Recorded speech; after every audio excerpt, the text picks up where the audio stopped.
Hi hello welcome to our channel. నేను మీ సిరి. ఈరోజు మనం చెప్పుకోబోయే కథ నిరీక్షణ పార్ట్ 4. కథలోకి వెళ్ళే ముందు వీడియోని లైక్ చేసి హైప్ చేయండి. Looking gorgeous. ఆమె చెవి దగ్గర చాలా చిన్నగా చెప్పి దూరం జరిగాడు. అప్పటికే అతని స్పర్శ తాలూకా బిగుసుకుపోయింది అదితి. ఆమె కళ్ళు పెద్దవి చేసి మరీ అలాగే చూస్తుంటే వాడు నమ్మనట్టు మనల్ని అలాగే చూస్తున్నాడు. పద డ్యాన్స్ చేద్దాం. అప్పటికి కానీ నమ్మేలా లేడు వెధవ అని ఆమెను పక్కకు తీసుకెళ్లి ఆమె నడుము చుట్టూ చేతిని వేశాడు. అదితి మాట్లాడుతుంటే డాన్స్ ఫ్లోర్ వైపుకు లాక్కెళ్ళాడు మోక్ష్. ఆమె బిగుసుకుపోయింది మరోసారి. పెరుగుతున్న గుండె వేగం అదుపు చేసుకుంటూ మోక్ష్ వెంట అడుగులు వేసింది అదితి. డిమ్ లైట్, వినసొంపైన సన్నటి మ్యూజిక్, ఎన్నో జంటలు డ్యాన్స్ చేస్తున్నాయి. అదితి నడుము చుట్టూ చేతిని వేసి మరొక చేత్తో ఆమె చేతి వేళ్లను బంధించాడు మోక్ష్. అదితి ఇంకా అలాగే కదలకుండా నిలబడి ఉండడంతో ఆమె చేతిని తన భుజం మీద వేసుకున్నాడు. మళ్ళీ అతని చేతులు ఆమె నడుము చుట్టూ వేశాడు. అతని స్పర్శకి ఆమె ఉక్కిరిపిక్కిరైపోతుంది. అదితి ఆ పాటకు తగ్గట్టు కదులుతున్నాడు అతను. ఆమెని కూడా అతనే కదుపుతున్నాడు. పూర్తిగా మోక్ష్ మాయలో పడిపోయింది అదితి. అతనితో పాటే డ్యాన్స్ చేస్తుంది సన్నగా. కాసేపటి తర్వాత మ్యూజిక్ ఆగిపోయింది. మోక్ష్ కళ్ళలో చిక్కుకున్న అదితి చూపు అతని కళ్ళ నుంచి తప్పించుకొని బయటపడింది. వెంటనే అతని నెట్టేసి గబగబా ఆ పబ్ నుంచి బయటకు వచ్చింది ఆమె. అదితి వెనకాలే బయటికి నడిచాడు మోక్ష్. ఆ పరిసర ప్రాంతాల్లో అదితి కనిపించలేదు అతనికి. పార్కింగ్ వైపు వెళ్ళాడు. కారు ఎక్కుతూ కనిపించింది. ఆమె కారెక్కి పక్కన కూర్చున్నాడు అతను. మోక్ష్, నువ్వేంటి అని సీరియస్గా అడిగింది అదితి. ఆమె పిలుపు బహువచనం నుంచి ఏకవచనంకి మారిందని గుర్తించలేదు అదితి. ఇప్పుడే వెళ్ళిపోతున్నావేంటి నువ్వు? డిన్నర్ అరేంజ్మెంట్ కూడా ఉంది కదా లోపల అని అన్నాడు మోక్ష్.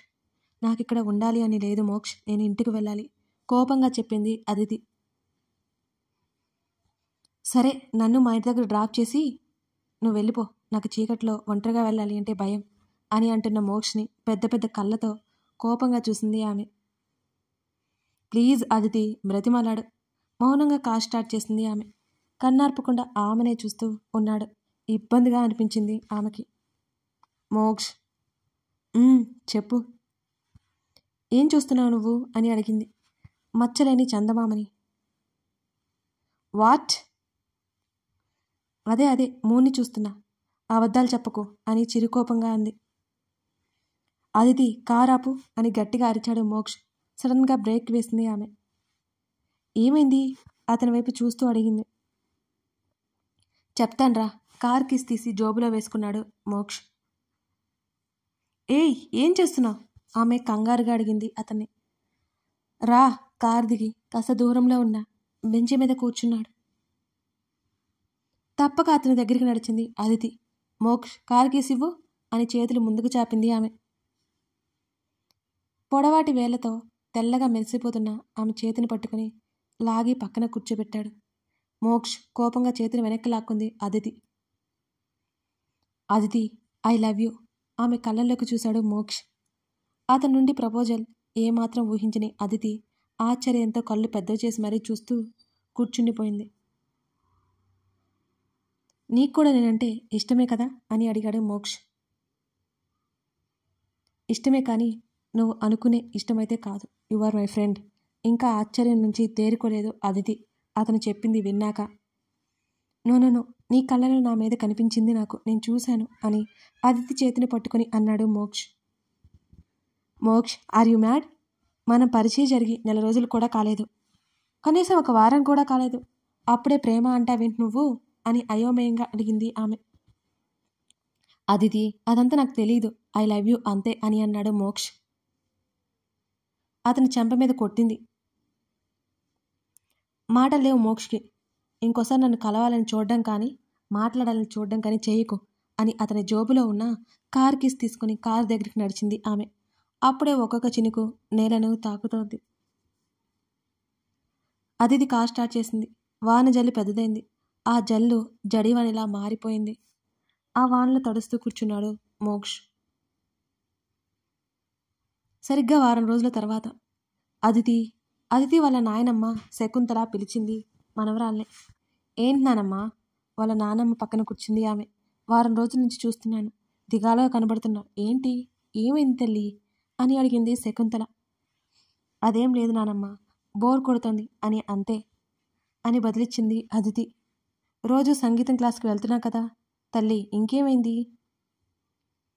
నేను ఏదైనా జాబ్ చేయాలని అనుకుంటున్నాను, మీరేమంటారు?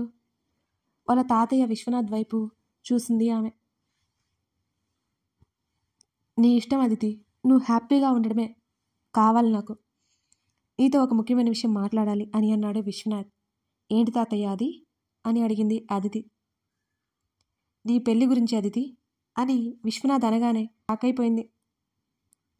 తాతయ్య, అప్పుడే పెళ్ళి ఏంటి అని కంగారుగా అడిగింది. అదితి, నీకు 24 సంవత్సరాలు వచ్చాయి తల్లి, వయసును గుర్తు చేశాడు విశ్వనాథ్. ఇంకేం మాట్లాడలేకపోయింది అదితి. పెళ్లి సంబంధాలు చూడమంటావా అని అడిగాడు విశ్వనాథ్. ఆలోచిస్తూ కూర్చుంది ఆమె. లేకపోతే నీ మనసులో ఎవరైనా ఉన్నారా అని అడిగింది శకుంతల. నా మనసులో ఎవరూ లేరు నానమ్మ, మీ ఇష్టం. ఇంకొక 10 రోజులు వెళ్తే నాకు పూర్తిగా వీణ వాయించడం వస్తుంది. ఏదైనా ఉంటే ఆ తర్వాత చూడండి. ఈ 10 రోజులు నేను నా క్లాస్ మిస్ అవ్వకూడదు. వెళ్ళొస్తానమ్మా, వెళ్ళొస్తాను తాతయ్య అని బ్యాగ్ తీసుకుని బయటికి నడిచింది అదితి. అమ్మయ్య, చిట్టి తల్లి పెళ్లికి ఒప్పుకుంది అని సంతోషపడిపోయింది శకుంతల. అయితే మధ్యాహ్నం క్లాస్ అయిపోగానే ఇంటికి బయలుదేరింది అదితి. రోజీ కాల్ చేసి రమ్మంటే వాళ్ళ ఇంటికి బయలుదేరింది ఆమె. అక్కడ మోక్ష్ ఉంటాడేమో అని భయం వేసింది ఆమెకి. ఆమె అనుకున్నట్టుగా అతను లేడు అక్కడ. రోజీ, విలియమ్స్ పెళ్లి త్వరలోనే ఉంది, దాని గురించి మాట్లాడసాగింది రోజీ కాసేపు. అదితి, విలియమ్స్ మోక్ష్ దగ్గరికి వెళ్ళాడు, ఇంకా నడవలేకపోతున్నాడు కదా అని మాటల మధ్యలో చెప్పింది రోజీ. అదేంటి, నడవలేకపోవడం ఏంటి రోజీ కంగారుగా అడిగింది అతిథి. తనకి యాక్సిడెంట్ అయింది కదా, డాక్టర్ బెడ్ రెస్ట్ చెప్పారు కదా, అందుకే అన్నాను. తను ఎక్కడికి వెళ్ళడానికి వీల్లేదట అని చెప్పింది రోజీ. ఇదంతా ఎప్పుడు జరిగింది? ఇంకా ఆశ్చర్యంగానే ఉంది ఆమెకి. దాదాపు 6 days అవుతుందిగా అని బదిలిచ్చింది రోజీ. మోక్షకి ఏం కాలేదుగా? నీకు వాళ్ళిల్లు ఎక్కడో తెలుసా అని అడిగింది కంగారుగా ఆతృతగా అదితి. ఇక్కడే పక్కనే వాళ్ళిల్లు అంది రోజీ. అవునా, మనం కూడా వెళ్దామా అని అడిగింది. మోక్షకి హెల్త్ బాగోలేదు కదా, చూసినట్టుంటుంది అని వెంటనే అంది అదితి. నీకు సరిగ్గా తెలియదు కదా అనుమానంగా అడిగింది రోజీ. ఎంతైనా విలియమ్స్కి ఫ్రెండ్ కదా, అంటే నీకు ఫ్రెండ్ కదా, నీకు ఫ్రెండ్ అయితే నాకు ఫ్రెండేగా. రోజు నమ్మిందా లేదా అన్నట్టు చూసింది అదితి. సరే వెళ్దాం పదా అని హ్యాండ్ బ్యాగ్ తీసుకుంది రోజీ. ఇద్దరు మోక్ష ఇంటికి వెళ్ళారు. వాచ్మెన్కి ఫ్రెండ్స్ అన్నట్టు పరిచయం చేసుకుని లోపలికి నడిచారు. హాల్లో సర్వెంట్ కనిపించింది. మోక్ష గది ఎక్కడో తెలుసుకొని ఇద్దరు మెట్లెక్కి అతని గది వైపుకు నడిచారు. వీళ్ళు తలుపు దగ్గరికి వెళ్ళగానే మాటలు వినిపించాయి. రోజు చేతిని పట్టుకుని అక్కడే ఆగింది అదితి. మోక్ష్, విలియమ్స్ చెప్పేది నిజమేనా? ఎవర్రా ఆ అమ్మాయి? నిన్నే చెంపదెబ్బ కొడుతుందా? నచ్చకపోతే నచ్చలేదని చెప్పాలి. నా కొడుకు బంగారాన్ని అలా ఎలా కొట్టింది అని మోక్ష్ చెంప మీద చేయి వేసి అడిగింది ఇందిర. అమ్మా, నీ కొడుకు నీకు హీరో, అందరికి కాదు కదా అని చిన్నగా నవ్వాడు మోక్ష్. నా కొడుకు ఏం తక్కువ అని అడిగింది ఇందిర. మా, నువ్వు ఎక్కువ పొగడకు, నేను బానే ఉన్నానులే.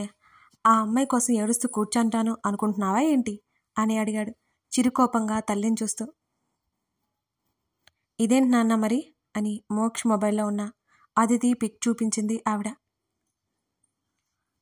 అమ్మా, అది ఇప్పుడేగా పరిచయం, ప్రేమ కూడా పుడుతుంది. నేనే తొందరపడ్డాను, ప్రపోజ్ చేయకుండా ఉండాల్సింది అని అన్నాడు మోక్ష్. అయితే ఇలా కొట్టేస్తుందా ఏంటి అని చిరుకోపంగా అడిగింది ఇందిర. మా, తను మంచిది, ముఖం తెలియని వాడు ప్రపోజ్ చేస్తే కొట్టక ముద్దు పెడుతుందా ఏంటి? ఏమీ అనుకుతాన్ని అని అన్నాడు మోక్ష్.